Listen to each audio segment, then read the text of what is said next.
The RAF's high-tech drones have been flown for several years over Afghanistan by British pilots working in America at an airbase in the Nevada desert. Now, though, the squadron piloting the UK's Reapers is based in Lincolnshire, and the first missions flown remotely from here earlier this week attracted protest today. Demonstrators from groups such as Stop the War Coalition, CND, and the Drone Campaign Network gathered to express their fears about the use of drones. I think there's something very sinister about the idea that military personnel in Lincolnshire can attack or kill people in far-off countries, thousands of miles away, at the push of a button. So what is a Reaper drone and what can it do? Well, it's 11 metres long with a wingspan of some 20 metres. It can carry 4 Hellfire missiles, as well as at least 2 laser-guided bombs. As used by the RAF, it can stay in the air for more than 16 hours at a time, with around 95% of the UK's Reaper missions for surveillance. The controversy stems in part from the CIA's use of drones to kill suspected Al-Qaeda members in Pakistan or Yemen without trial, sometimes causing civilian casualties. RAF pilots, though, have to obey strict rules of engagement over Afghanistan. They're fundamentally watching over British forces and their Afghan allies in Helmand province. They're not out to kill bad guys in the Yemen or Pakistan. This is supporting British troops and Afghan nation rebuilding. The UK is due to stop its Reaper missions over Afghanistan after 2014, when British combat operations there end. Caroline Wyatt, BBC News. Britain does use these drones. They are MQ9 Reaper aircrafts, and all of them are currently operating over Afghanistan.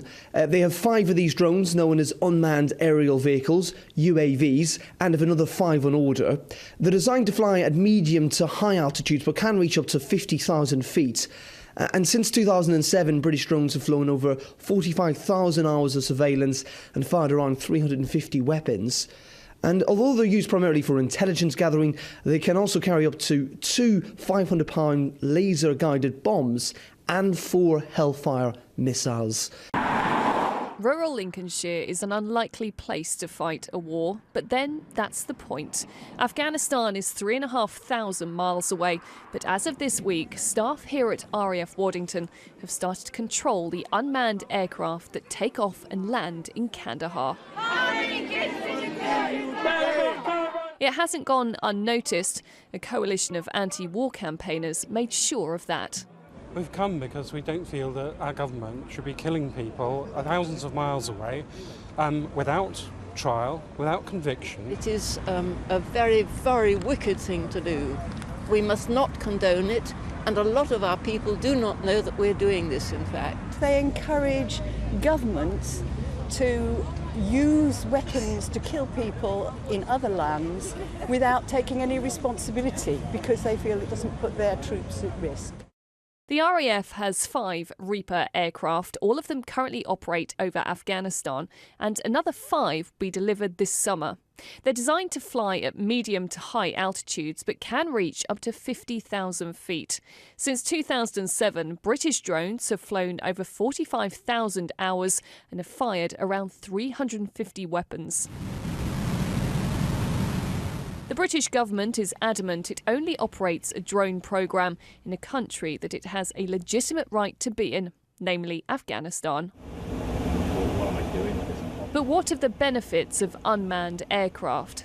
The space to assess the situation, the time to consider a response, for example, and all in a comfy chair, not at hundreds of miles per hour in a cramped and hot cockpit. Another large advantage is, we call it flying at 1G. You're sitting stationary in a box. Your head's not on fire, trying to work out where you are in the airspace, what time you have to be in a certain position. Very stable, considerably more levels of supervision.